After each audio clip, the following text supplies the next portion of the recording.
October 27th, 1962. One wrong move, and the world could have ended. For 13 tense days, the United States and the Soviet Union stood on the edge of nuclear war. Missiles were armed, bombers were in the air, submarines were ready to launch. And on that day, known as Black Saturday, humanity came closer to self-destruction than ever before.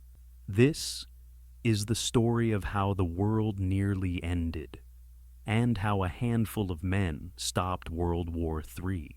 In 1961, the Cold War was heating up.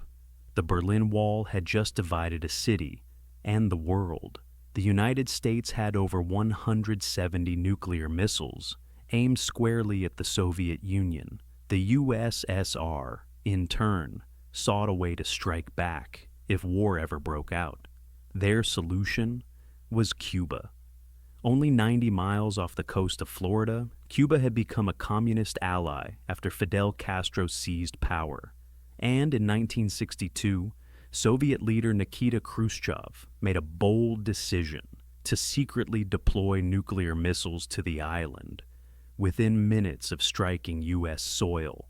Between July and October, Soviet ships transported missiles, launchers, and over 40,000 soldiers to Cuba, all under the cover of agricultural equipment. But soon, American reconnaissance flights noticed something unusual: long, narrow shapes, large trucks, construction of launch sites.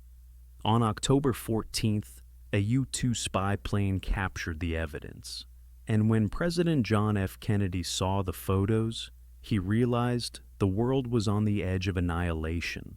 Kennedy gathered his most trusted advisors, the Executive Committee of the National Security Council, or ex-COM. The debate was fierce. Some pushed for immediate airstrikes to destroy the missile sites. Others feared that such an attack would trigger all-out war with the Soviet Union. For 6 days, the U.S. kept the crisis secret, while deciding how to respond. Then, on October 22nd, Kennedy addressed the world. This government, as promised, has maintained the closest surveillance of the Soviet military buildup on the island of Cuba. He announced a naval quarantine, a blockade, to prevent further Soviet shipments from reaching Cuba. Any ship carrying offensive weapons would be turned back, by force if necessary. The message was clear: remove the missiles or face war. Across the globe, people held their breath. Families built shelters. Children practiced duck and cover drills. For the first time, humanity truly believed tomorrow might not come. The U.S. Navy formed a line across the Caribbean. Soviet ships carrying more equipment steamed toward it. At 10 a.m. on October 24th, radar screens showed the fleets within striking range. Every man aboard those ships knew one wrong order, one misread radar, and they'd start World War III. Then, the Soviet ships stopped. They turned around. A small victory. But the tension didn't fade, because in Cuba, the missiles were already active. American U-2 planes continued flying over the island, photographing launch sites. Cuban anti-aircraft units were ordered to hold fire, but on October 27th, one did not. A U-2 pilot, Major Rudolph Anderson, was shot down and killed. At the same time, another U-2, flying over the Arctic, accidentally entered Soviet airspace. Soviet MiGs scrambled to intercept. American jets took off, armed with nuclear missiles. No one in Washington could contact the pilot.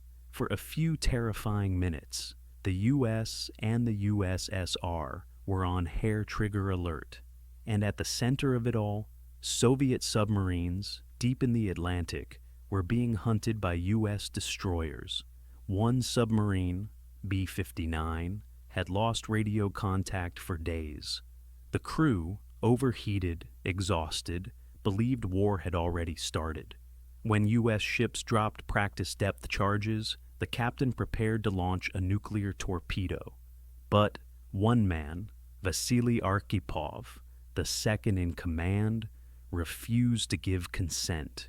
His single act of restraint stopped the weapon from being fired and, unknowingly, saved the world. Back in Washington, Kennedy received 2 letters from Khrushchev. The first offered a deal: remove U.S. missiles from Turkey in exchange for removing Soviet missiles from Cuba. The second was harsher, demanding guarantees and accusing America of aggression. Kennedy chose to publicly respond to the first. Privately, he agreed to the second part, the removal of U.S. missiles, but only if it remained secret. On October 28th, Khrushchev announced the withdrawal of Soviet missiles from Cuba.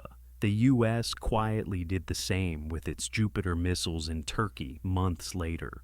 The world exhaled. The war that almost was never came. The Cuban Missile Crisis changed everything. A direct hotline was established between Washington and Moscow, the so-called Red Phone, to prevent misunderstandings.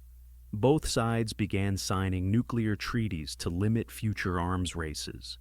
But perhaps the most important lesson was this: that in the darkest hours of human history, rationality and restraint can save the world.